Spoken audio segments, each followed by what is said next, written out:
যেমন আছে। সালাম আলাইকুম ভাই, ভালো আছেন ভাই? ভাই কি নাম জানেন আপনার? সজীব হোসেন।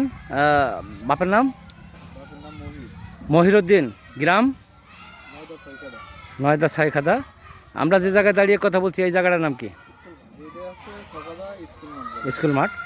আপনি তো এখন যে জায়গায় দাঁড়িয়ে কথা বলছেন এটা তো হাসান পঞ্চান্ন ভুট্টা নাকি? তো কি মনে করছেন ভাই হাসান পঞ্চান্ন ভুট্টা? আশাবাদী হাসান 55 অবশ্যই ভালো হবে। জার্মিনেশনটা দেখেন, জি মনে হচ্ছে 98% জার্মিনেশন পাইছে। জি।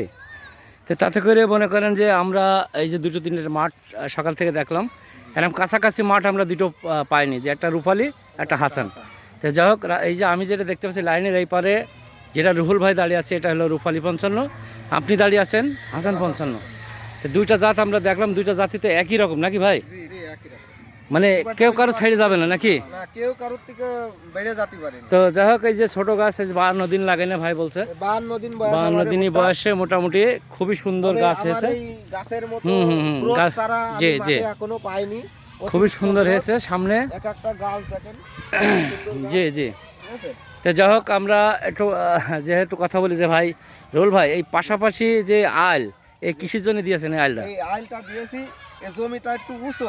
আচ্ছা। কিন্তু তারপরেও আরেকটা দিয়েছি এই জন্য যে আমি এক সাইডে রূপালী 55 আর একটি কি হাসান 55 কোনটা কেমন হয় দেখার জন্য, বুঝেছেন? ধন্যবাদ ভাইকে। আমি এই যে এই জিনিসটা জানার জন্য আমাকে দেখা যাচ্ছে যে এই কথাগুলো বলা, কারণ হলো যে দুইটা জাত পাশাপাশি থাকলে আপনি ফলনটা বুঝতে পারবেন, মুসাও দেখতে পারবেন, এবং লাস্ট পর্যন্ত আমাদের চিন্তাভাবনা আছে যে ভুট্টা কাটা পর্যন্ত আমরা মাঠে থাকবো এবং আসি থাকবো। তো যাই হোক, এই কথা বলে শেষ করছি। আসসালামু আলাইকুম, ধন্যবাদ সবাইকে।